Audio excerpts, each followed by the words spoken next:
Bon, la première annonce, ça concernait le concours 180 $ pour ma thèse en 180 secondes.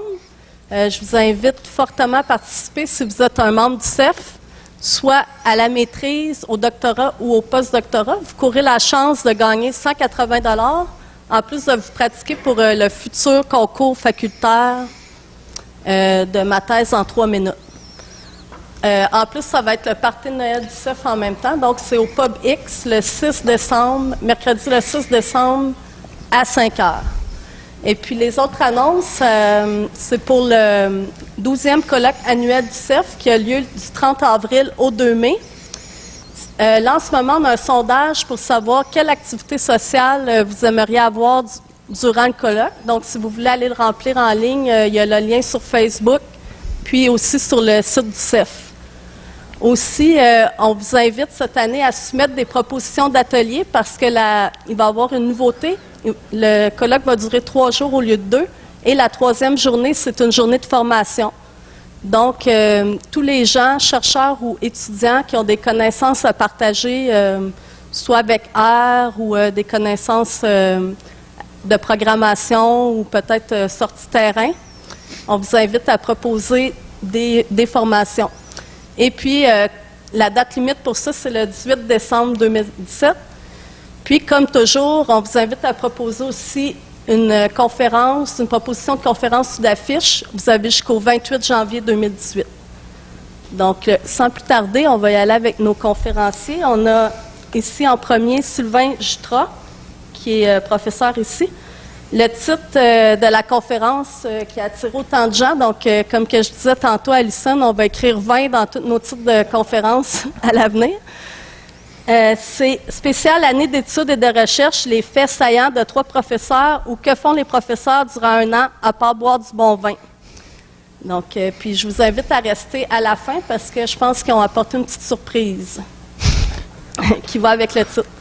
Le premier conférencier est Sylvain Jutras, qui est allé à FP Innovation à Vancouver sur le campus de UBC et au Okanagan Bassin Waterboard à Kilowa, au BC.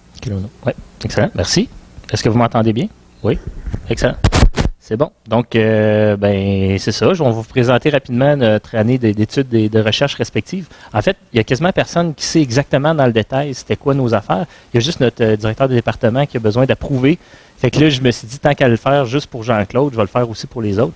Puis en fait, je vais pouvoir recycler mes photos, en fait. Puis ça m'a fait du bien. J'ai tout repassé à travers mes photos, puis plein de beaux souvenirs. Donc, qu'est-ce que c'est une année d'études et de recherche? En fait, j'en profite pour faire l'introduction. Normalement, les objectifs d'une année d'études et de recherche, c'est de favoriser le renouvellement et l'enrichissement des connaissances du professeur. Donc, c'est ce qu'on a fait. Et de permettre au professeur de se livrer à temps plein à des travaux de recherche, au développement d'outils pédagogiques et à des activités scientifiques. Donc, c'est ce qu'on fait. Une année d'études et de recherche, la seule affaire qu'on ne fait pas, c'est remplir des tâches administratives au sein de notre département et enseigner. Sinon, on fait tout le reste de ce qu'on fait normalement, mais pas dans notre bureau. Et si on veut, on peut le faire dans notre bureau aussi. Sauf qu'on s'arrange pour ne pas être dans notre bureau, c'est encore plus le fun. Donc, du 1er juin 2016 au 1er juin 2017, je suis parti, entre autres, à différents lieux en Colombie-Britannique pendant une période de 3 mois avec ma famille. Mais ça coûte cher, donc je suis resté juste 3 mois. Et par la suite, le reste, je l'ai fait surtout à la Forêt Montmorency, ici, puis au sein de la faculté de foresterie. Donc, séjour en Colombie-Britannique, de la mi-juillet 2018 à la mi-octobre 2016, je suis passé entre autres chez FP Innovation, qui est une compagnie qui fait de la recherche, un organisme à but non lucratif, qui est basé à Québec aussi, en Ontario, à différents endroits. Donc, c'est pan-canadien, mais ils ont un bureau qui est sur le campus de UBC, donc l'Université de British Columbia à Vancouver. Donc, c'était génial. J'avais un bureau qui m'a été offert à cet endroit-là.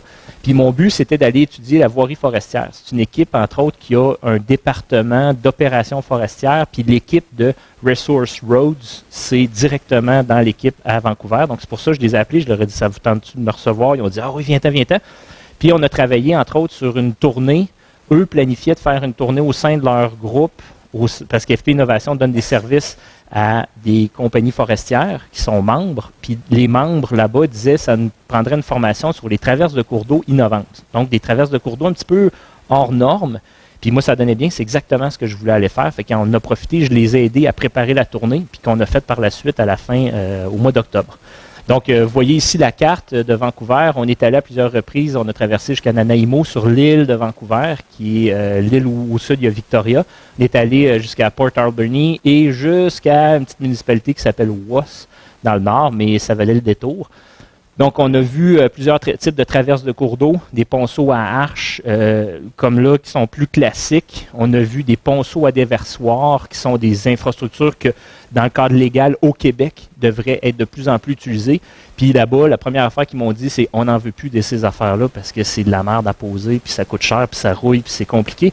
Puis nous autres, on s'est dit, hey, on commence à en poser, c'est super le fun. J'ai vu ça aussi qui était vraiment intéressant. C'est une technique, en fait, un des gars qui travaillait avec nous autres, Alan Bradley, c'est un spécialiste des charges, c'est un ingénieur civil.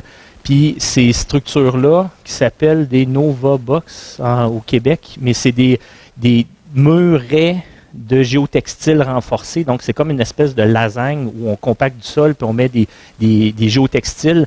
En fait, c'est tellement spécial de la façon que c'est fait que c'est un peu dur à croire, mais cette structure-là a été montée tout en GRS, tout le tour d'une traverse qui était un arche. Puis quand on visitait l'arche, en dessous, elle tenait littéralement dans le vide.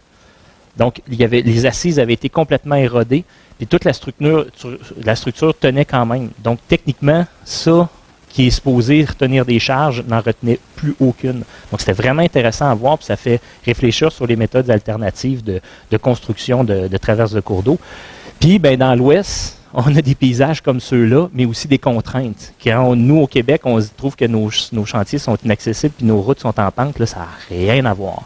Parce qu'ici, aller récolter du bois dans des faciès comme ça, avec des pentes énormes, construire des chemins, faire sortir le bois de là, c'est vraiment compliqué. Donc, ça m'a fait comprendre les contraintes qui sont vraiment majeures. Puis ici, on a fait une visite d'une structure, c'est pas de farce, ça c'est une traverse à gué. Donc, elle a été dimensionnée si un gros coup d'eau, l'eau passe par-dessus. Fait que le cours d'eau, là, il était costaud. Puis ça a coûté 60 000 70 000 plan d'ingénieur, génie civil, toute la patente mis autour de ça. Puis pourtant, je me demandais c'était quoi qu'il y avait à récolter l'autre bord. Bien, quand on visite le site, la structure, on voit ici, on ne voit pas très bien en fait, le projecteur n'est pas très bon, mais il reste que les personnes sont là, puis ça c'est la hauteur des arbres. Fait que c'est des arbres qui faisaient 30, 40, 50, 60 mètres de haut. Juste pour vous donner un exemple, j'ai essayé de monter sur une bille, puis j'ai eu toute la misère du monde parce qu'elle faisait un diamètre de plus de 2 mètres. Donc, ça valait la peine de construire des structures comme celle-là. Mais le contexte est complètement différent, puis surtout les paysages l'étaient. Ça, c'était juste à côté de la traverse de cours d'eau où on était. C'est le Pender Peak qui était au nord là, de la Colombie-Britannique. Donc, ça fait partie des fringe benefits, c'était de pouvoir aller visiter des infrastructures comme ça. On voyait aussi des paysages complètement extraordinaires.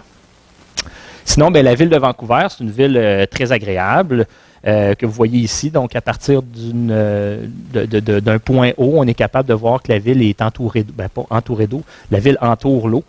C'est plus ça, il y a des bras d'océan, il y a des rivières, la rivière Fraser, puis vu qu'on a amené la famille, on s'est adonné à des sports locaux, donc le disque golf, qui est un classique quand on va à Vancouver, c'est super le fun de jouer à ça. Donc ça aussi, ça fait partie des choses que je suis allé voir, puis qu'on a pu expérimenter quand on était dans le coin de Vancouver. Sinon, tant qu'à être à Vancouver, moi j'avais déjà visité l'endroit pour aller visiter la tourbière de Burns Bog, qui est au sud, donc Vancouver est ici, au nord. L'aéroport de Vancouver est juste ici. Ici, il y a Richmond.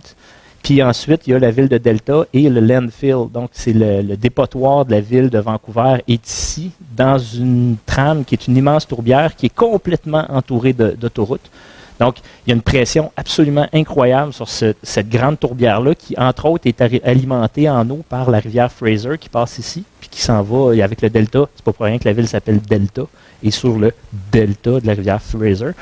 Et là-dessus, donc, cette tourbière-là est en grande pression anthropique, puis entre autres, puisqu'elle a été drainée, il y a plein d'arbres envahissants qui poussent à l'intérieur, beaucoup d'assèchement. Ça passe au feu une fois de temps en temps, mais tu es à côté de plein de villes. Donc là, il y a tous des enjeux de protection des forêts, de rétablissement. Donc, il y a la corporation de Delta, qui est la ville, cherche à faire beaucoup d'inventaire. Puis, entre autres, je suis allé les aider pour de la caractérisation des échelles de décomposition puis d'analyse des sols. Donc, on a fait une visite de terrain avec l'équipe là-bas. Puis comme d'habitude, c'est un classique.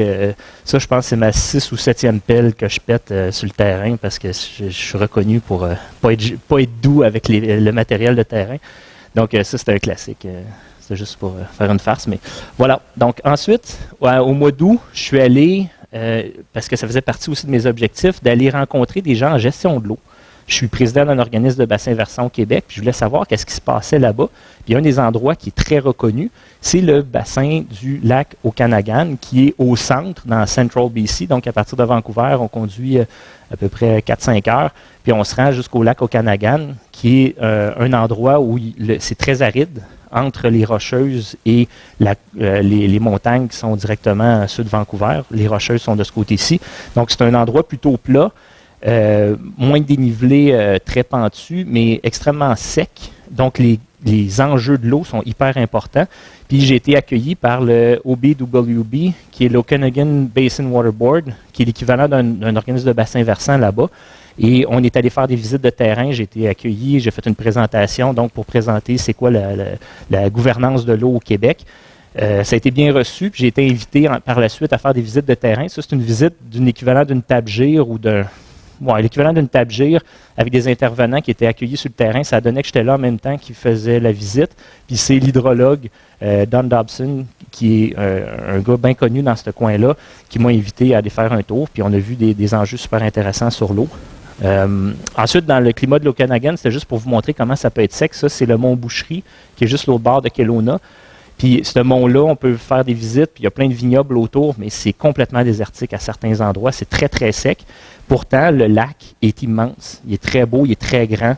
Il est utilisé à toutes sortes d'escients, entre autres, ici, c'est une cour pour une cour à bois, mais une cour dans l'eau. Donc, ils font encore du flottage du bois pour amener le bois. Donc, ils accumulent le bois là-dessus. Ça m'a quand même assez surpris. Puis par la suite, entre autres, il y a plein de problèmes de myriophiles à épis sur le lac Okanagan qui est envahi par des plantes envahissantes, plantes exotiques envahissantes. Mais sinon, on est allé bien sûr voir des vignobles dans l'Okanagan. Il y en a plusieurs. Donc, on faisait des petites visites en famille. La photo est vraiment pas bonne.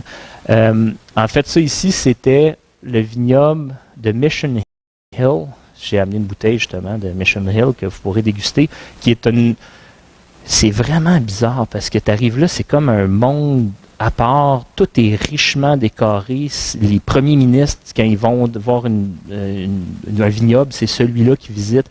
C'est un peu étrange. Tu rentres, puis c'est tellement riche que tu n'es comme pas à ta place. Puis la petite histoire, c'est que le vignoble, ils ont autant d'argent parce qu'ils ont vendu Mike's Hard Lemonade. Dans les années 90, ils ont fait fortune en étant la première compagnie à vendre de la limonade avec de l'alcool dedans. Ils ont vendu le brevet, ils étaient riches, ils ont acheté des vignobles, puis ils ont continué là-dedans. Donc, c'est la petite histoire, mais il reste que c'est assez spécial, l'industrie viticole, tout le tour de l'Okanagan, parce que ça consomme beaucoup d'eau. Pourtant, il n'y en a pas d'eau.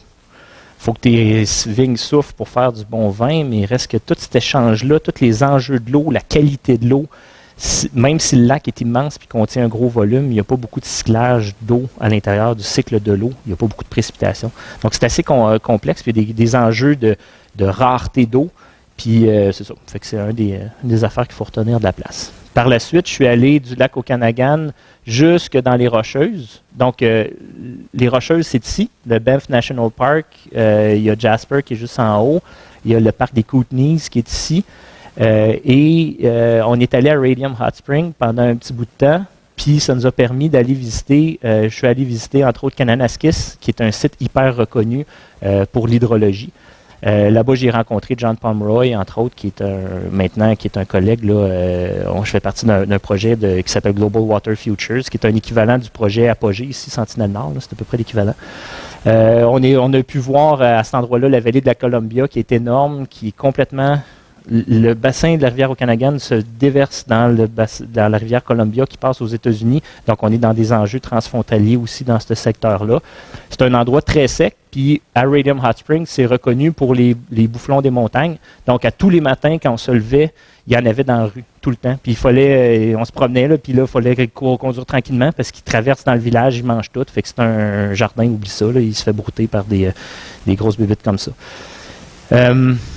Puis ensuite, ben, le décor. Le décor est absolument incroyable. On se ramasse avec en fait, des rocheuses. Quand on n'est pas allé, on ne comprend pas. Quand on est allé, on comprend. Ce qui change, c'est la perspective. Moi, ce qui m'a étonné, c'est de conduire puis de voir la perspective avec les montagnes qui sont si proches, mais si loin, mais si grosses. Toute l'ampleur change complètement. Puis ça, c'est dur à expliquer. Ça ne se voit pas sur des photos. Ça se vit, par contre, quand on est là-bas. C'est vraiment intéressant.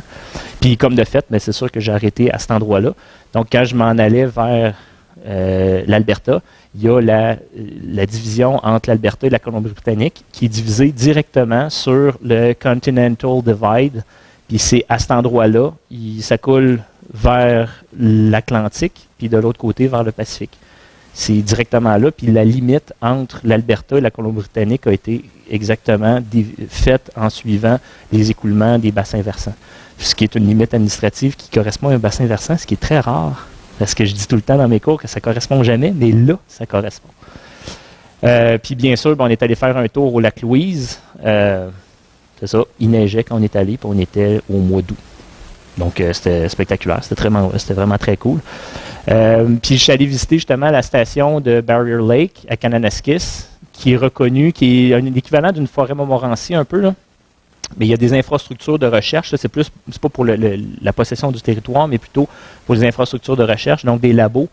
Puis, en fait, je m'en allais rencontrer Paul Whitfield, qui est un collègue que je connais depuis longtemps, qui travaille dans l'Ouest, qui travaillait chez Environnement Canada, qui est à retraite. Maintenant, travaille avec l'équipe de John Pomeroy. Puis la première personne que j'ai rencontrée en arrivant sur place, c'était John Pomeroy, que je n'avais jamais rencontré avant. Puis ça a super bien donné parce qu'on a parlé de plein de choses. Puis on est allé, entre autres, visiter sur le terrain le site expérimental de Marmot Creek, qui est un équivalent du BREV, le BREV à Forêt-Montmorency, qui est le bassin expérimental du ruisseau des Eaux-Volées, dont j'ai la charge, c'est 50 ans d'histoire. Marmot Creek, c'est moins vieux, puis surtout, en 2012, il y en a passé une sincère, debris flow, il y a eu une tempête incroyable. En fait, en 2012, il y a eu des grosses inondations à Calgary, et pour que ça déborde à Calgary, il faut que ça déborde des Rocheuses. Puis Marmot Creek, c'est dans le bassin de la rivière qui coule, c'est la Bow River qui passe à Calgary. Puis c'est exactement ça qui s'est passé. Vraiment, je déteste ce projecteur-là parce qu'on ne voit rien, là. Mais ici, il y a un seuil en V qui est exactement comme ceux qu'on a à Forêt-Montmorency. Mais l'eau est supposée passer là, pas là. Puis c'est exactement, ça marchait bien jusqu'en 2012, mais en 2012, ils ont complètement arrêté la station parce que l'eau ne passe plus à bonne place. Il y a tellement de débris qui se sont accumulés que ça a rempli complètement le bassin qui était en amont du seuil.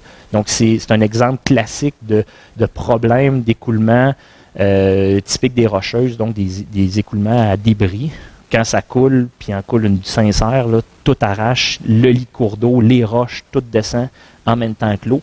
Puis c'est exactement ça qui est arrivé. Donc maintenant, ils ne s'en servent même plus de ce site-là, en attendant d'avoir du financement pour amener une pelle mécanique puis vider ça un jour, peut-être. Sinon, après ça va bien dans le temps. Donc, je suis revenu, là, on commence à être vers la fin de notre séjour. Je suis revenu chez FP Innovation à Vancouver. On est resté là un petit bout de temps. Puis, il y avait un congrès. En fait, c'est des gens du OBWB qui m'ont dit « Hey, profitez-en, dans pas long, il va y avoir, dans quelques semaines, un congrès sur la gestion de l'eau. » Puis c'est restreint, mais ça tente de venir, viens donc. J'ai dit parfait, fait que je me suis inscrit. C'est un congrès sur la gestion de l'eau en Colombie-Britannique, avec les enjeux entre autres autochtones, etc. Puis dans les visites de terrain qu'il y avait la visite d'un des bassins versants qui approvisionne l'eau. Vancouver est juste ici. Puis un des bassins versants, c'est le lac Capinano, qui est un réservoir en fait. On est allé le visiter. Là, il était justement en train de faire une rénovation sur le barrage. Fait que le niveau d'eau, vous voyez qu'il a descendu énormément. Là, donc, les rivages du bassin étaient très, très bas à ce moment-là. Mais on a fait une visite du bassin versant qui est un closed watershed. Là, tu travailles, là, tu te dis, ouais, qu'est-ce que ça veut dire? Mais j'ai compris quand on est allé faire la visite. Le bassin versant au complet, tout le territoire du bassin versant en amont de la prise d'eau, c'est une forêt privée qui appartient à la ville de Vancouver, puis il y a des clôtures tout le long. Ça te prend une clé, des permissions. On faisait partie d'un groupe qui avait l'autorisation d'y aller, mais il n'y a personne qui vit, il n'y a pas d'exploitation forestière, il y a de la conservation, il n'y a presque pas de route. Ça, c'est un closed watershed. c'est vraiment particulier, mais au Québec, on n'est pas là-dedans. Là. La ville de Québec s'approvisionne au lac Saint-Charles, puis il y a des villes autour. Mais tu sais, l'idée, c'est que dans ce cas-là, puis ce qui était bien, on a ici, vous voyez très bien le lac qui est très, très beau. Et puis c'est intéressant parce que cette pancarte-là, je me suis dit qu'on devrait mettre ça partout au Québec. This is your drinking water. Please do not enter. Please do not throw anything in the water. C'est super intéressant. Ça veut dire là, ce que vous voyez, c'est votre eau potable. Soyez-en conscients. Je trouve ça intéressant pour approprier et de faire le lien entre l'eau qu'on boit et le bassin versant qui approvisionne cette eau potable-là. J'ai trouvé ça très intéressant. Sinon, après ça, je suis allé sur l'île de Vancouver pour mon dernier 2 semaines. Puis sur l'île de Vancouver, je suis allé à Victoria. Et à partir de Victoria, j'ai fait une présentation pour le ministère de l'Environnement avec des contacts que j'avais là-bas. Puis ils m'ont fait visiter Carnation Creek, qui est l'autre bassin expérimental canadien hyper connu.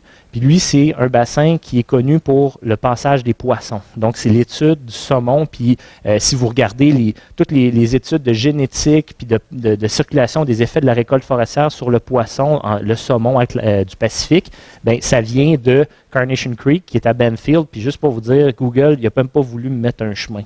Fait que ça a pris 3h30 de pick-up dans des chemins de bois.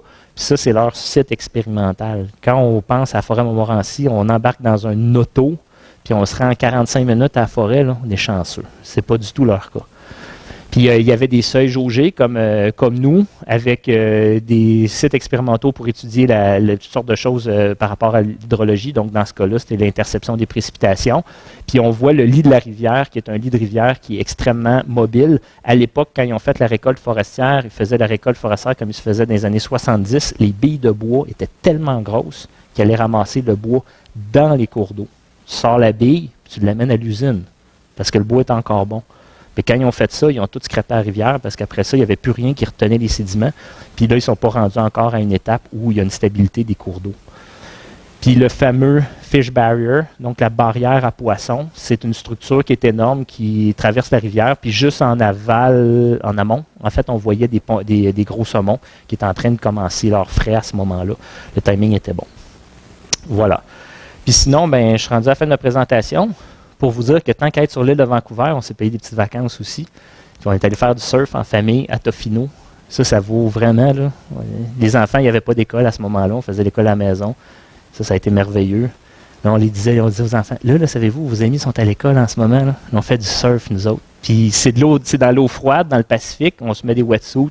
C'est génial. C'est reconnu comme la plus belle plage à Tofino, entre Oklahoma et Tofino. La plus belle plage en Amérique du Nord pour le cold water surfing, là, du surf en eau froide. Puis ben c'est ça. Fait qu'on a profité avec un super chalet qui était avec des nations autochtones, en fait, loué dans ce secteur-là.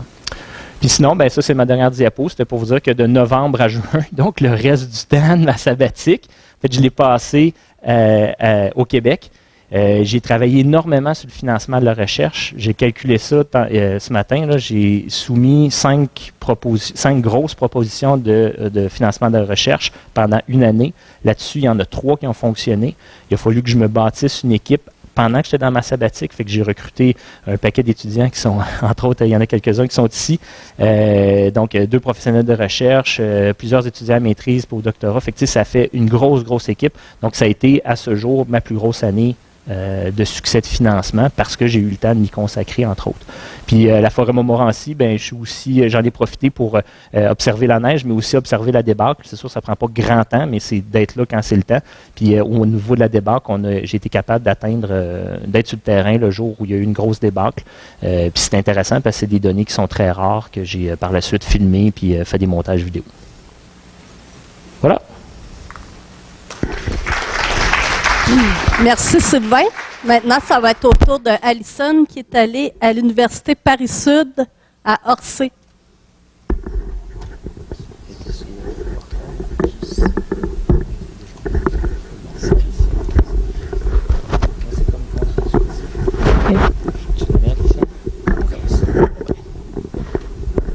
Merci. C'est bon. OK, vous m'entendez bien? Parfait. Donc, oui, assez différent que Sylvain. On a pris toute l'année, en fait, à Paris, Et mon objectif était, j'avais deux. En fait, apprendre comment travailler plus en interdisciplinaire avec le groupe où j'étais et développer des collaborations en écologie urbaine. Et donc, Paris est certainement une place pour ça. Et pour distraction, ça c'était le vue de notre fenêtre, notre appartement à Montmartre. Et donc chaque jour, je pense que j'ai 70 photos du ciel de Paris avec le Tour Eiffel pendant la nuit, à l'aube, les tempêtes. J'ai tous les photos possibles du ciel de Paris. Donc ça c'était quand même une belle distraction. Alors mon campus, c'était dans le sud de Paris, Paris-Sud, à Orsay, qui est une banlieue de Paris. Donc, j'ai voyagé quand même pas mal, mais c'était très paisible, beau jardin, c'est un ancien arboretum. C'est vraiment un bel endroit pour travailler. Donc, j'ai beaucoup aimé ça. Le seul hic de ça, c'est le voyagement en métro à Paris. C'est pas toujours relaxant. Et donc, ça c'est moi là qui, avec ma tête en arrière, sandwich entre deux autres personnes, souvent mon visage dans le dos de quelqu'un. Mais bon, une fois qu'on est là, c'est très bien. C'était la seule chose négative de Paris que je pourrais dire, c'était ce voyagement de presque 1h30 aller, 1h30 retour pour aller à Paris-Sud. Mais bon. Mais une fois là, j'avais vraiment une belle équipe. Mais j'ai travaillé surtout avec Nathalie Frascaria, qui, en fait, quelqu'un qui a travaillé anciennement avec Jean Bousquet en génétique des forêts, mais qui est maintenant a fait le saut en interdisciplinaire, justement. Elle a décidé qu'elle voulait sortir de son discipline et vraiment travailler avec d'autres gens. Donc, elle est dans un groupe. Elle a un des premiers groupes où UMR en France qui est vraiment traverse des disciplines. Il y a des économistes, il y a un anthropologue, puis elle a ajouté une autre personne cette année. Donc c'est vraiment intéressant et c'était parfait pour mon objectif de comment travailler en interdisciplinaire. Donc j'ai travaillé surtout avec Nathalie et l'autre personne, Samuel Roturier, qui a quand même beaucoup de atomes en commun où il travaille en Suède sur l'écologie du feu, mais aussi avec les autochtones. Et donc ça, c'était mon groupe.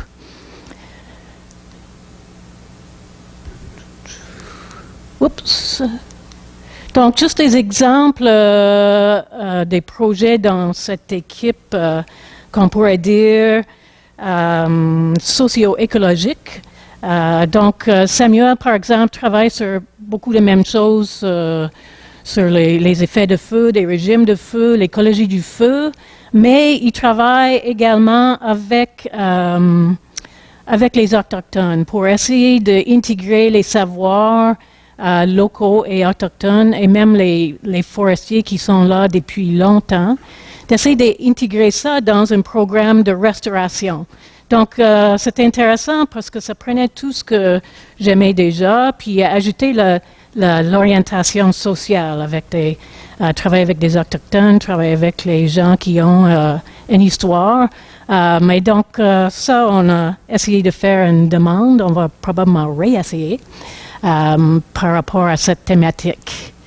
Un autre exemple de projet, donc on parle beaucoup de migration des espèces avec le changement climatique. Dans ce cas-là, le groupe, les chercheurs, regardaient tout ce qui était déjà fait en translocation des espèces ou des essences en France pour faire une banque de données de qu'est-ce qui était déjà transloqué à l'intérieur de la France, pourquoi, c'était quoi le résultat.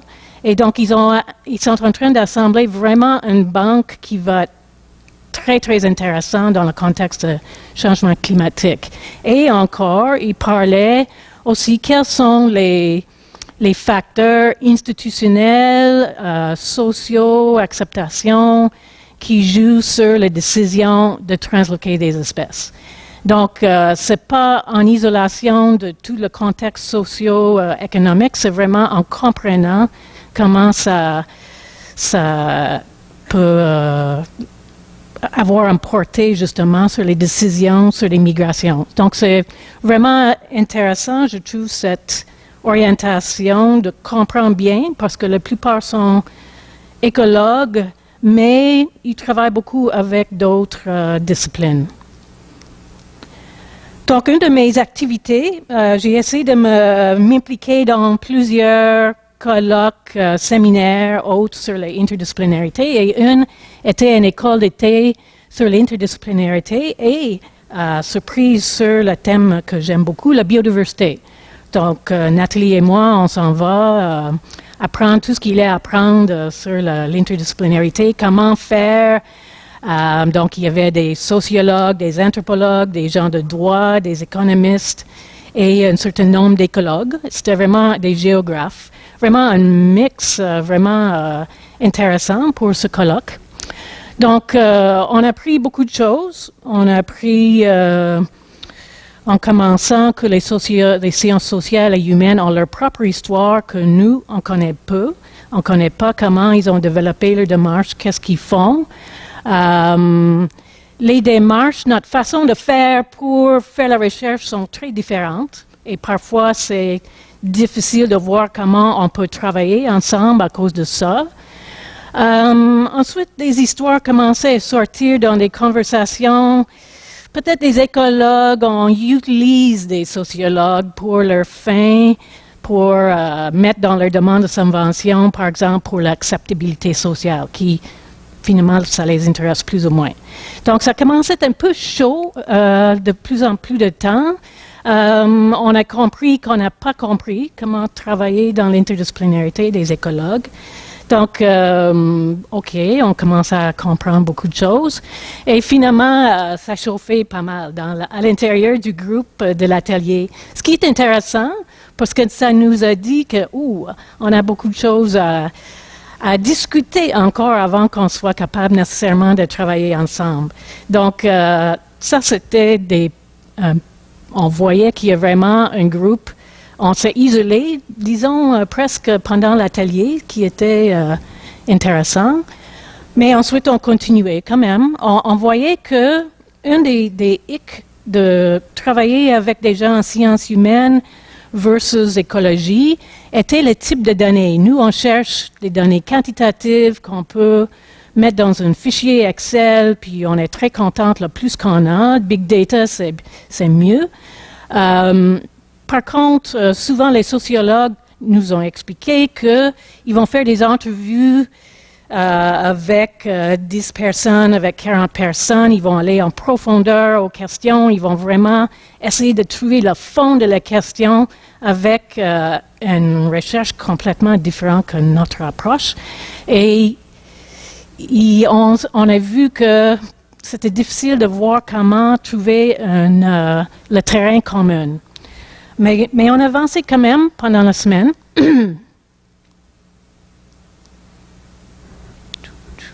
On a avancé. On a avancé trop rapidement.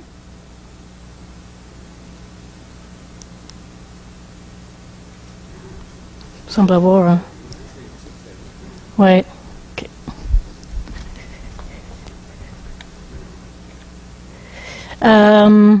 On a compris que vraiment pour travailler en interdisciplinaire, il fallait que dès le départ d'un projet, qu'on se rencontre, qu'on apprend le langage, qu'on se parle, qu'on développe une vision ensemble, une vision commune ensemble. Et ça prend du temps pour vraiment comprendre les méthodes d'autres disciplines. Mais ce qu'on a compris aussi à la fin de l'atelier, c'est vraiment une opportunité en or, parce qu'en travaillant avec d'autres disciplines, on peut développer des questions qu'on n'aurait jamais pensées si on était juste dans notre propre discipline. Et ça, c'est vraiment la magie de l'interdisciplinarité quand c'est vraiment inter ou trans.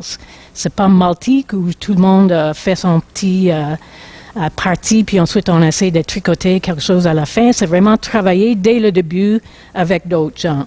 Donc c'est Je pense que j'ai vu vraiment la valeur de faire ça. Un autre, j'ai été invitée pendant l'année, et ça m'appelait aussi parce que c'était des philosophes qui ont invité des écologues de parler de la biodiversité fonctionnelle avec eux. Donc, c'était un groupe à Montréal qui ont fait un colloque. Il y a d'autres gens de SEF qui étaient là. Steve Campbell, Tanya Handa. Et on voulait comprendre pour eux et pour nous, c'est quoi la biodiversité fonctionnelle. Donc, on a appris que nos langages, philosophes, écologues sont complètement différents. Donc, il y a un apprentissage important. Il faut vraiment écouter les gens. Il faut lire leur littérature aussi si on veut avancer. Mais une très bonne façon qu'on a trouvée avec ce groupe était pour débuter une collaboration d'essayer d'écrire quelque chose ensemble. Donc, on a écrit un manuscrit. C'était pas facile à 15 personnes et 5 chefs, mais on a finalement quelque chose après un an, dont on est de plus en plus fiers, mais on va essayer continuer au moins certaines collaborations. Mais ça prend du temps. C'est vraiment, et ça c'était, je dirais, pour l'année études et recherche qui est vraiment important, c'est d'avoir du temps, de réfléchir et de penser à d'autres choses que la prochaine urgence, les prochains disques courriels, la prochaine réunion de UR. C'est vraiment tellement important comme chercheur d'avoir le temps de réfléchir ce qu'on fait et voir est-ce que je veux continuer à faire ça ou m'orienter différemment. Et donc, moi, j'ai fait certains avancements comme ça. Oups, encore. Je pense que c'est plus moi. Oups.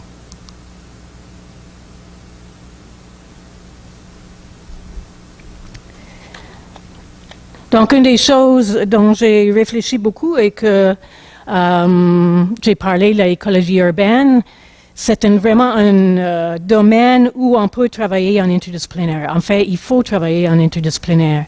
Et donc, une chose qu'on a accomplie finalement avec un groupe, de former un petit groupe sur les sols urbains qui s'appelle Lieu. Mais on va travailler certainement avec des aspects, avec les communautés, avec les infrastructures vertes. Il faut vraiment penser de quand on travaille en milieu urbain, il faut penser à toutes ces différentes disciplines et comment les gens peuvent se rencontrer dans le milieu urbain. Mais on ne peut pas enlever un écologue du terrain complètement. Et j'ai travaillé à Bordeaux avec Manuela, qui est ici, qui est mon collègue postdoctoral. On a travaillé dans une plantation de diversité, un peu comme celui qui est ici, on a d'autres ici au Québec, sur un gradient des espèces pour regarder la microbiologie du sol, le fonctionnement du sol en réponse à cette gradient de diversité d'arbres et aussi en réponse à l'irrigation. Et justement, il y avait une sécheresse à Bordeaux, donc ça tombait bien. Donc ça, c'était vraiment intéressant de travailler en février sur le terrain, à 18 degrés, soleil, c'était vraiment superbe comme expérience et c'était vraiment une belle partie de notre travail. Puis ensuite, on est allé à Montpellier, travailler sur nos sols pour faire des mesures de respiration. Donc ça, c'était une belle façon de clore l'année aussi. Mais il y avait beaucoup de distractions, bien sûr. Et lui va en parler aussi. C'est toute les musées, des possibilités de voir les choses plus vieilles qu'on voit ici. Toute la nourriture qui est de haute qualité en France et du champagne rouge même. Donc, qu'on ne pourrait pas importer, donc on ne peut pas vous offrir aujourd'hui, mais qui existe et une belle découverte aussi. Mais donc, malgré les distractions du ciel de Paris, j'étais assez occupée des jurys, surtout à Marseille. J'ai beaucoup aimé ça. J'étais à Marseille, des thèses à finir, une qui était soutenue hier, plusieurs manuscrits, des conférences que j'oublie parce que j'étais presque fatiguée d'en faire. Mes participations des groupes de labo, des séminaires, c'était vraiment une belle équipe et une belle place pour être pour l'année. Et bien sûr, Jean-Claude, les rapports sont en cours et tu vas les recevoir très bientôt pour finir notre année. Donc, merci.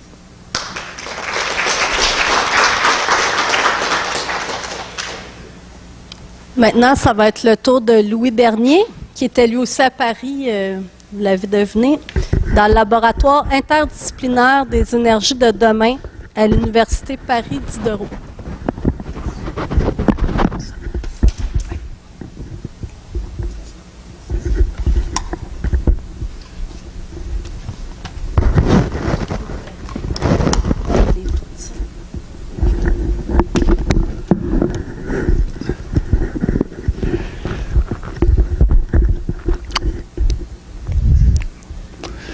Alors, j'espère que vous avez remarqué que nous nous sommes d'ailleurs coordonnés. Sylvain vous a présenté en premier lieu ce qu'est l'année d'études et de recherche. Alison a continué. D'ailleurs, on est tous habillés en noir. Sauf moi, j'ai mis mes pantalons rouges parce que on habitait à Montmartre. Et Montmartre, c'était l'endroit où a eu lieu la Commune de Paris à la fin du 19e siècle. Alors, le pantalon rouge est en souvenir de la Commune de Paris. Alors, Natacha avait posé la question lors de son invitation, peut-être pour attirer plus de gens. Moi, je me suis fait plaisir, en fait, pendant mon année sabbatique. Pas nécessairement toujours au Sancerre. Le plaisir vient sous toutes formes différentes, dont je vais vous en présenter quelques-unes. Alors, d'une part, ce que j'appelle les plaisirs urbains, moi, j'avais envie de passer cette sabbatique-ci dans une grande ville. Une vraie grande ville, là. On ne parle pas de Montréal, une chose comme ça. Alors, une grande ville où l'architecture était intéressante, donc Paris, de ce côté-là, offrait plusieurs avantages. J'ai fantasmé longtemps quant à pouvoir habiter dans un des appartements dans ce bel édifice haussmannien, mais ça aurait été probablement crever notre budget. Alors, donc ça, c'était très agréable. On va voir encore ça. OK. Et passer une année à Paris sans aller manifester, ça aurait été impensable. Alors, ça, c'est une photo que j'ai prise l'automne dernier lors de la Marche pour les sciences, et où à la fois les policiers et les chercheurs s'entendaient à peu près sur le nombre de participants. Je pense qu'on était 5 à 6 000 à être descendus dans les rues pour revendiquer toutes sortes de choses, non seulement pour la science, mais aussi pour la planète. Et ça coïncidait à l'époque où Donald Trump a été élu aux États-Unis. Alors, il y avait beaucoup d'effervescence. Alors, nous étions là. Ce que j'appelle les plaisirs interurbains, j'aime beaucoup voyager en train. Alison aussi, d'ailleurs. Et je dirais qu'on s'est fait plaisir de ce côté-là. Voyager au train au Canada, vous savez ce que c'est. Le personnel est très chaleureux, mais il y a à peu près 3 trains à la semaine. Alors, c'est assez frustrant. Alors qu'en France, même si les collègues français râlent toujours des services offerts par la SNCF, lorsqu'on vient d'Amérique du Nord, c'est un monde différent. Alors, on en a vraiment profité. Alison mentionnait ses passages à Bordeaux ou à Montpellier. Pendant ce temps-là, moi, je travaillais à Paris, mais les week-ends, je sautais à bord du train et allais la visiter à 325 km à l'heure, donc très agréable. J'aime beaucoup les TGV, mais les TGV sur les rails. Et ça, c'est une photo prise tout près du bâtiment où je travaillais, qui est à côté de la gare d'Austerlitz. Et je crois que selon moi, c'est un des bâtiments les plus hideux à Paris. Mais j'ai finalement compris que je crois que l'architecte a voulu faire un clin d'œil justement à l'activité ferroviaire parce que c'est juste à côté, en fait, des voies ferrées. Et je pense qu'il a voulu recréer un TGV sous forme architecturale, mais en tout cas, si jamais je déménage à Paris, je n'habiterai pas là. Plaisir gourmand, alors moi aussi je vais me plaindre du projecteur. Donc, évidemment, faire l'épicerie à Paris, c'est presque une torture, tellement tellement l'offre est généreuse et Le retour du bureau est assez long parce qu'il fallait arrêter. Évidemment, on n'avait pas d'auto, alors on faisait l'épicerie presque quotidiennement avec nos sacs. Il fallait arrêter dans plein de boutiques, alors très difficile. Alors, et l'automne, ça, c'était vraiment fabuleux pour voir l'offre de champignons qui était présente. Je ne sais pas si vous pouvez le voir, mais par contre, ce que j'ai trouvé un peu ironique, c'est d'arriver à l'épicerie et de voir qu'il y avait des belles girolles en vente et qui venaient apparemment du Canada. Alors, il fallait vraiment aller à Paris pour acheter des girolles produites au Canada. Je me suis même mis à cultiver mes champignons moi-même. Alors dans ce cas-ci, on pouvait trouver des kits pour les pleurotes. Alors, je l'ai fait tout seul comme un grand. Remarquez encore là, pas besoin d'aller à Paris pour ça. Maintenant, on peut acheter des kits aussi ici au Québec. Mais bon, c'était bien agréable de faire ça. Wow! Et, parce que là, je vois mon directeur qui commence à... Alors, mais mon grand plaisir, en fait, c'était de pouvoir aller au labo et aller à la paillasse et faire moi-même ce que je fais faire par mes étudiants depuis quelques années. Alors, retournons par où. Remarquez, la photo ici n'est pas si flatteuse. On a un peu l'impression que c'est comme un petit cubicule dans une prison, mais ça, c'était mon domaine. Mais j'ai eu beaucoup de plaisir à travailler là et à faire mes expériences, un peu comme pas comme un savant fou, mais faire ça au quotidien, sans être dérangé par des tâches administratives. Sauf que je mentionnerai simplement pour Madison et moi, comme on était de l'autre côté de l'Atlantique, on était à 6 heures d'ici.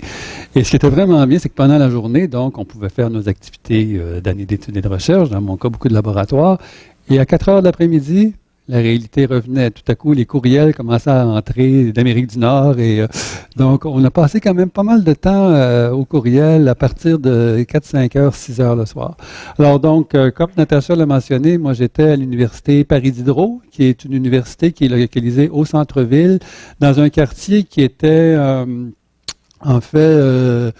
qui est en assez mauvais état. C'est un ancien quartier en partie industriel et qui a été relancé par la ville de Paris. Et entre autres, ils ont Paris Diderot a construit plusieurs édifices là, à la fois d'une part, je dirais, recycler certains édifices comme la halle des Grands Moulins de Paris et en a construit des nouveaux. Et c'est un campus vraiment urbain au centre duquel, en fait, il y a des habitations aussi. Donc, il y a des gens qui habitent là. Donc, c'est vraiment un campus imbriqué dans la trame urbaine et ça, j'ai trouvé ça formidable. Donc, moi, j'étais au laboratoire interdisciplinaire des énergies de demain. Alors, il faut voir que ce que les Français appellent un laboratoire, en fait, généralement, c'est un centre de recherche.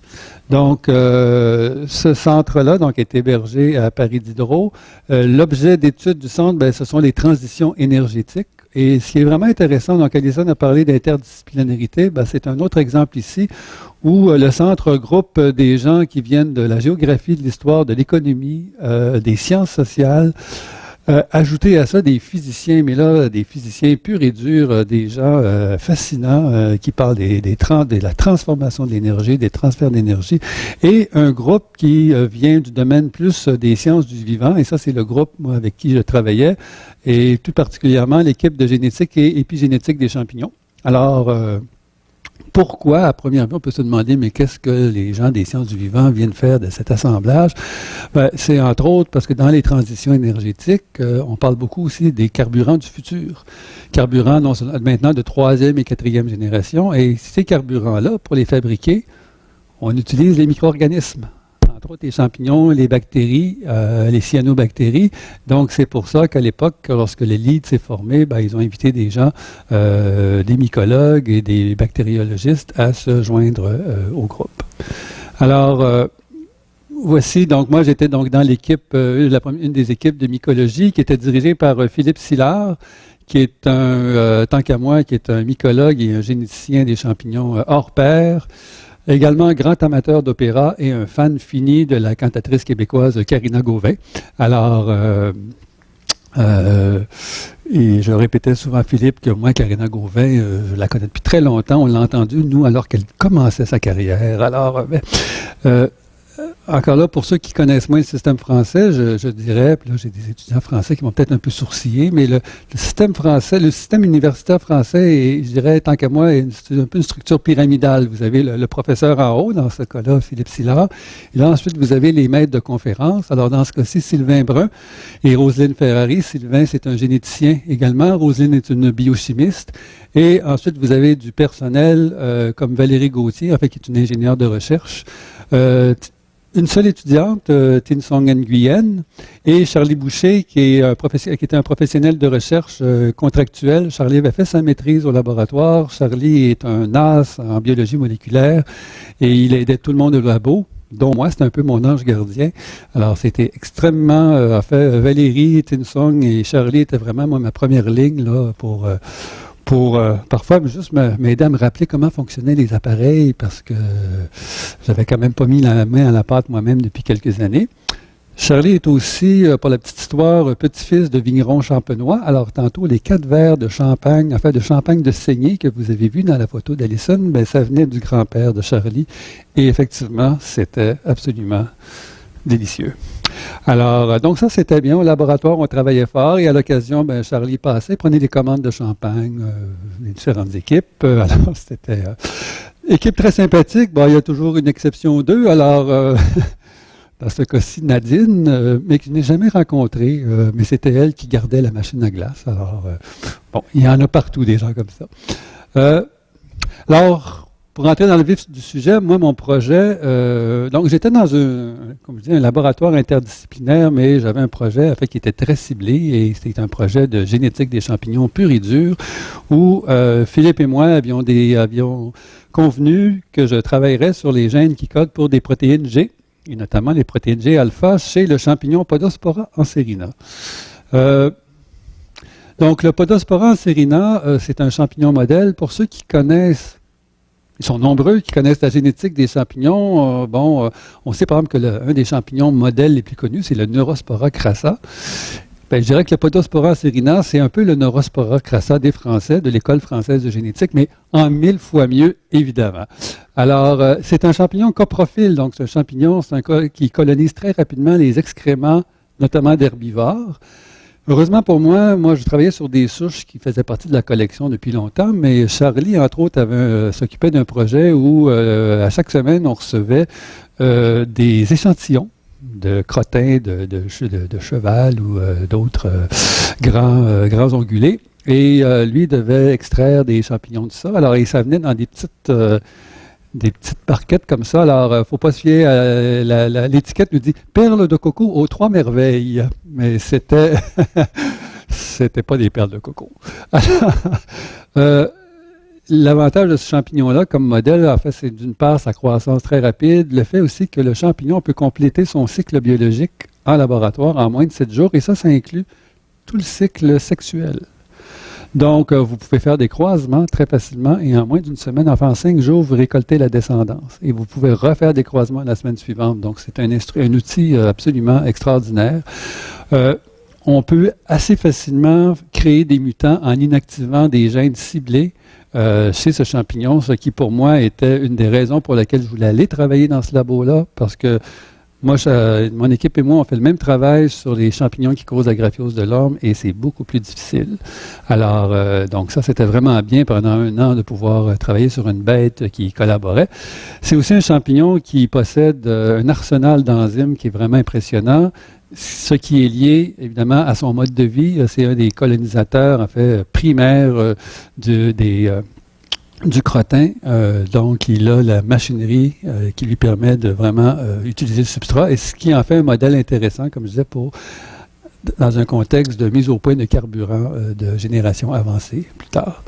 Donc voici la bête au laboratoire. Alors, ce que vous voyez ici, il y a 25 colonies de Podospora que j'ai mises ensemble dans une boîte de pétri qui sont en train de se croiser les unes avec les autres. Alors les masses noires que vous voyez, ce sont des masses de fructification. Alors, quand on mange des champignons, ce sont les fructifications qu'on mange.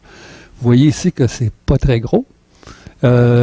Couvert de mélanine, alors ce ne sont pas des choses évidemment comestibles, mais comme je dis, pour les travaux, c'est extraordinaire. Après 5 jours, on a les fructifications, on peut aller chercher la descendance. Donc, on peut travailler très rapidement. Alors, les protéines G, qu'est-ce que c'est? Ben, ce sont des protéines, en fait, qui se fixent à des nucléotides de type guanine. Ce sont des protéines qui ont une activité GTPase. Elles forment des trimères et elles sont liées à la membrane. En fait, ces protéines-là sont très importantes dans les cascades, en fait, en amont de plusieurs cascades de signalisation cellulaire. Et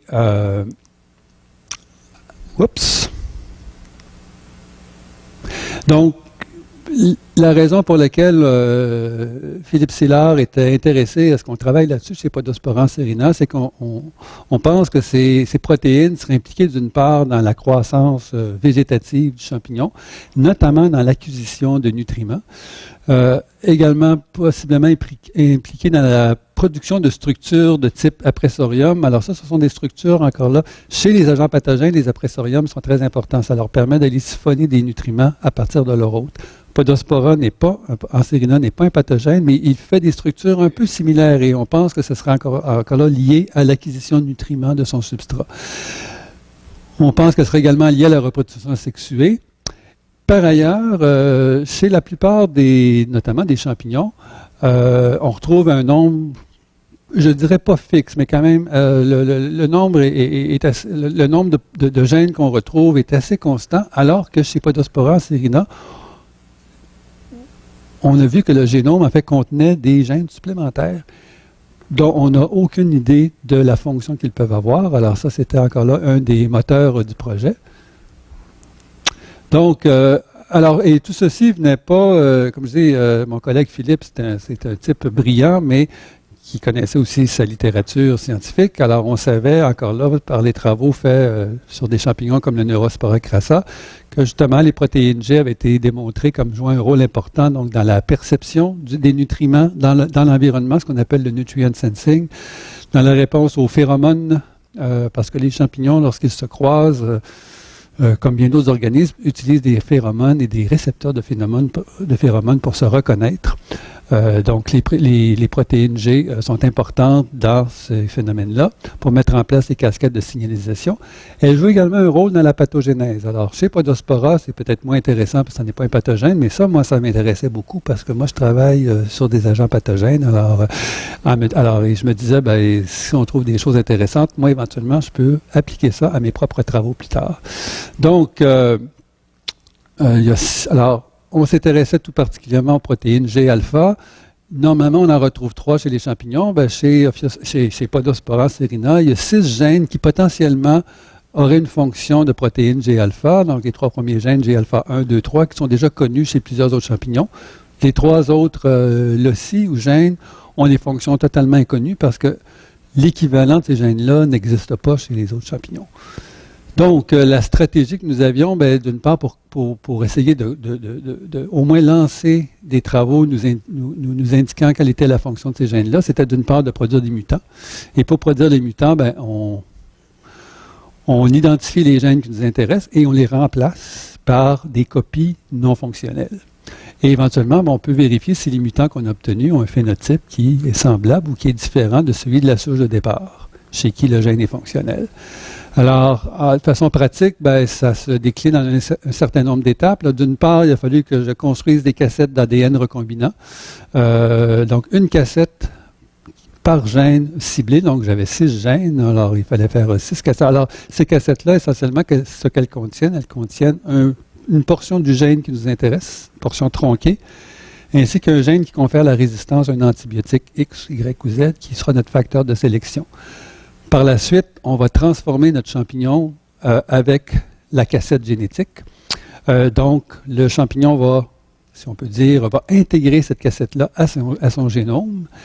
Et éventuellement, les individus qui l'ont intégré, on peut les identifier parce que tout à coup, ils vont devenir résistants à l'antibiotique qu'on utilise comme marqueur de sélection. Alors, à cette étape-ci, on a des transformants. Par la suite, les transformants, on doit les caractériser. Soit au labo où j'étais, on utilisait deux approches. D'une part, une approche par clonage PCR et d'autre part, une approche vieux jeu, entre guillemets, où on faisait des hybridations de type Southern.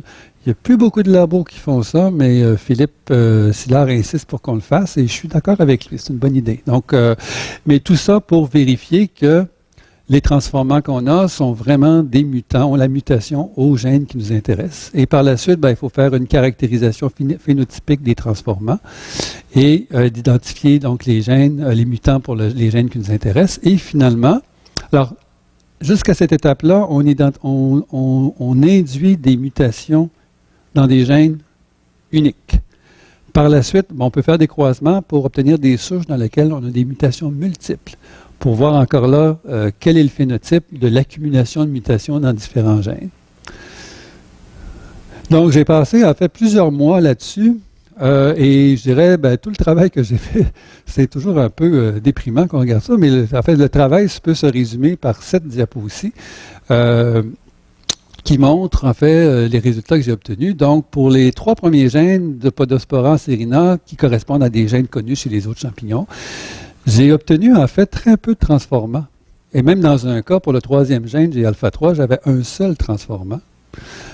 Sauf que lorsque j'ai fait mes vérifications par clonage PCR et par hybridation Southern, j'ai réalisé que à peu près tous mes transformants étaient en fait des mutants, avait la mutation dans le gène que j'avais ciblé. Alors, dans le cas du gène alpha-3, c'était vraiment bien. J'avais un transformant et qui avait, paf, la mutation que je voulais. Malheureusement, pour les 3 gènes dont les fonctions sont vraiment inconnues, j'ai eu très peu de transformants et par ailleurs, aucun des transformants que j'ai réussi à obtenir n'était un mutant pour le gène en question. On ne sait pas si ces gènes-là sont plus récalcitrants à la mutagénèse ou si, par exemple, il se pourrait que la mutation soit létale. Alors, donc, lorsque j'ai phénotypé mes mutants, alors dans le cas des mutations aux gènes G-alpha 1 et 2, il n'y avait pas vraiment de phénotype différent de celui de la souche sauvage, du moins dans les analyses qu'on a faites.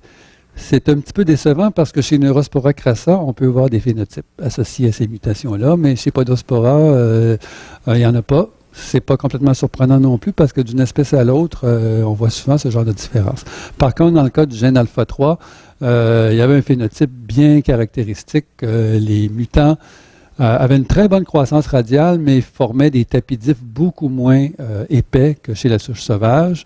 Et par ailleurs, les ascospores, donc les spores produites sexuellement de ces mutants-là, ne germaient pas à température normale, elles ne germaient qu'à des températures beaucoup plus élevées. Et en refaisant ma littérature, j'ai réalisé que c'était un phénotype qui avait été reporté de ça il y a bien longtemps, mais par des techniques différentes. Donc ça, c'est pour vous prouver que j'ai fait ma revue bibliographique. Alors ici, c'est peut-être pas facile à voir compte tenu du projecteur, mais ce que vous voyez de ce côté-ci, ce sont les souches sauvages qui produisent un peu de mélanine. Alors, on peut voir ici un peu de coloration. Et ici, vous avez les mutants issus du même individu qui font des colonies beaucoup plus minces, presque, et qui produisent très peu de coloration. Donc, la suite des travaux, ça va être de refaire des transformations, notamment pour les 3 gènes que je n'ai pas réussi à inactiver.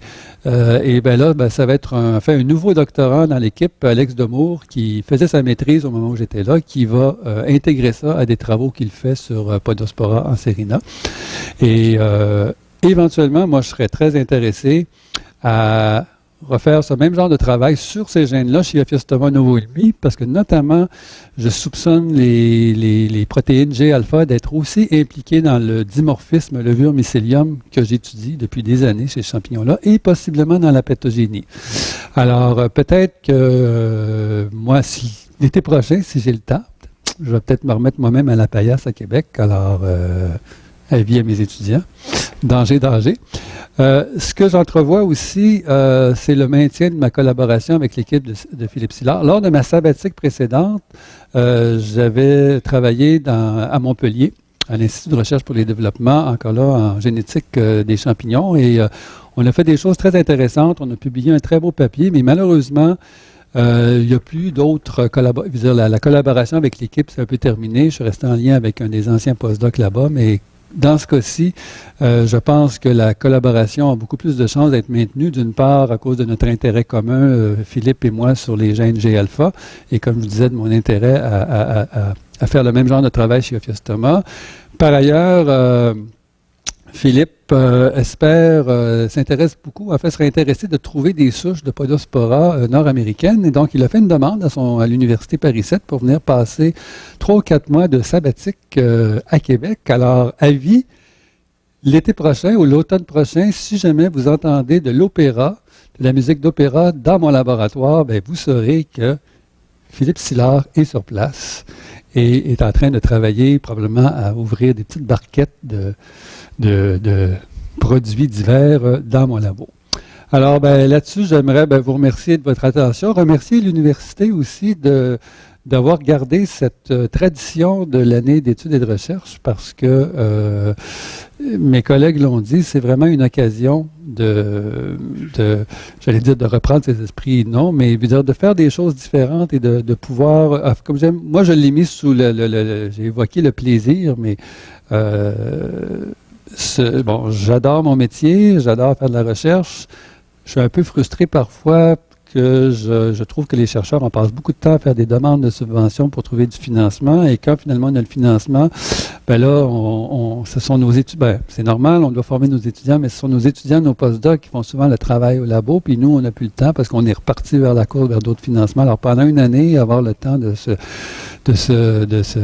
faire ce genre de choses-là. Moi, en tout cas, ça me permet aussi de penser à d'autres choses tout en faisant mes manips. Alors, comme je dis, c'est une tradition qui, je l'espère, va se perpétuer. Et voilà, oui, j'allais juste dire que donc je vous laisse sur cette vision des grands espaces de Paris, prise de notre petit appartement de Montmartre. Merci.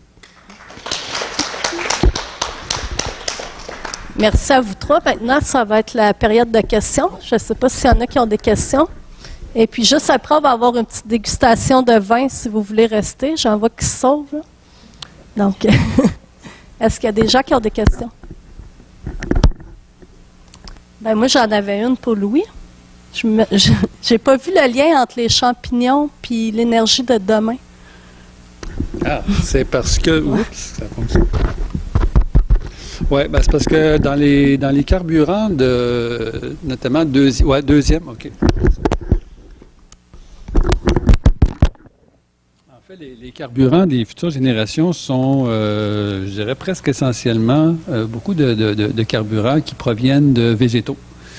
Et le problème présentement pour la transformation, alors ces végétaux doivent être transformés et présentement, les méthodes de transformation basées sur des procédés chimiques ou physiques sont dispendieux, énergivores, polluants, pour ne nommer que ce sont les 3 premiers grands éléments. L'idée, derrière l'utilisation de champignons et de bactéries, c'est de tirer profit du fait que ces organismes-là, qui sont déjà bien adaptés, notamment des champignons comme Podospora enserina, qui est un saprotrophe, donc qui est un champignon dont la stratégie pour aller chercher les sucres, c'est de décomposer la matière morte. Alors, comme je disais, il a un arsenal d'enzymes qui est vraiment impressionnant. Et alors l'idée, c'est d'utiliser des micro-organismes pour faire un pré-traitement de la matière végétale, de sorte que par la suite, lorsqu'on peut finir le procédé de transformation de façon physique ou chimique, mais on a déjà à ce moment-là, une partie du travail a été fait par des micro-organismes. Donc, ça fait en sorte que le procédé, au final, est moins cher et, comme je disais, moins énergivore et moins polluant. Donc, ça, c'est l'idée derrière ça. Et ça, c'est l'idée, justement, pour remplacer les carburants plus traditionnels.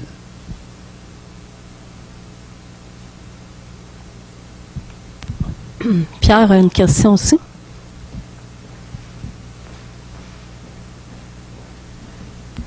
Oui, Alison, tu as fait un atelier très intéressant sur la trans ou l'inter ou la pluridisciplinarité. Pourrais-tu nous faire la différence entre les 3 termes? Je pense qu'il y en a un 4e aussi. Donc, inter, trans, pluri. J'imagine que tu en as pas mal plus long à dire là-dessus que la plupart d'entre nous.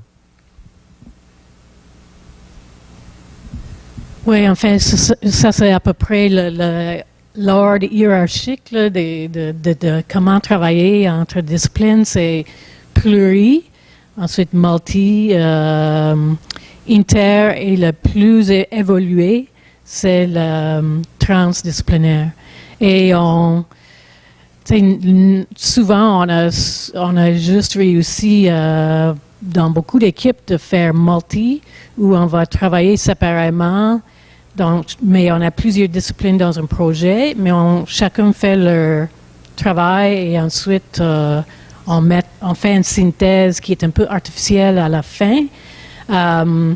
Inter, on devrait déjà avoir une vision commune pour les questions avant d'embarquer dans un projet, donc il y a un processus pré-projet. Et trans, ce serait l'ultime de vraiment avoir une équipe qui est rodée de travailler, de trouver en fait même des nouvelles méthodes de travailler qui n'appartiennent pas à une seule discipline, mais de trouver des nouvelles méthodes, de trouver des nouvelles questions, des nouvelles hypothèses, parce qu'on a des façons de voir différentes quand on travaille ensemble, qu'on a des conversations de longue date et qu'on comprend les autres disciplines, on est capable d'aller plus loin dans la disciplinarité. Est-ce qu'il y a d'autres questions? Non, bon. Je vais vous inviter à venir à l'arrière. On va servir du vin. Donc, merci aux 3 conférenciers encore.